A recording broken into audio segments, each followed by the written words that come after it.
ഇന്ന് മടിച്ചികൾക്കും മടിയന്മാർക്കും പറ്റുന്നൊരു റെസിപ്പിയാണ് കുത്തിപ്പരത്തിയ അപ്പം. കൈകൊണ്ടിങ്ങനെ കുത്തിപ്പരത്തി ഉണ്ടാക്കുന്നത് കൊണ്ടാവാം ഈ പേര്. ഇതുണ്ടാക്കാൻ വളരെ എളുപ്പമാണ്. 1 കപ്പ് ഗോതമ്പ് പൊടി അല്ലെങ്കിൽ ആട്ടയിലേക്ക് ആവശ്യത്തിന് ഉപ്പിടുക. ഇനി 1 കൈപ്പിടി തേങ്ങ. ഇതിൽ വെള്ളം ചേർത്ത് കുഴച്ചെടുത്ത് ഉണ്ടാക്കുന്നതാണ് സാധാരണയായിട്ട് ചെയ്യാറ്. നമ്മൾ തേങ്ങയോടൊപ്പം കുറച്ച് ക്യാരറ്റും സവാളയും മല്ലിയിലയും ഒരു ചോപ്പറിലിട്ടൊന്ന് ചെറുതായിട്ട് അരിഞ്ഞെടുത്തത് കൂടി ഒന്ന് ചേർത്ത് ഇതെല്ലാം കൂടി കൈകൊണ്ട് നന്നായിട്ട് മിക്സ് ചെയ്യുക.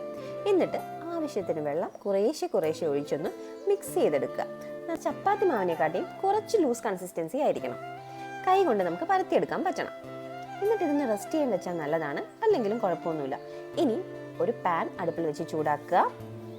പാൻ ചൂടാവുമ്പോൾ ഒരു വലിയ ബോൾ, അതായത് ഒരു 2 ചപ്പാത്തിയുടെ മാവുണ്ടാവും, ആ മാവ് എടുത്തിട്ട് ഈ പാനിലേക്ക് വെച്ച് കൈ കൊണ്ടിങ്ങനെ അമർത്തി പരത്തിയെടുക്കുക.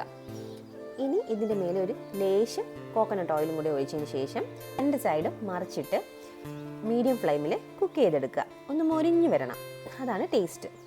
ഇനി പാനിൽ കൈ വെച്ച് പരത്താൻ പേടിയുള്ളവരാണെങ്കിൽ ഒരു വാഴയിലയിൽ അല്പം എണ്ണ തടവിയതിന് ശേഷം ഈ മാവ് അതിൽ വെച്ച് പരത്തിയെടുക്കുക. എന്നിട്ട് ഇത് പാനിലേക്ക് ഇട്ടിട്ട് പതുക്കെ വാഴയില റിമൂവ് ചെയ്തെടുത്തിട്ട് ഇതേപോലെ ചുട്ടെടുത്താൽ മതി.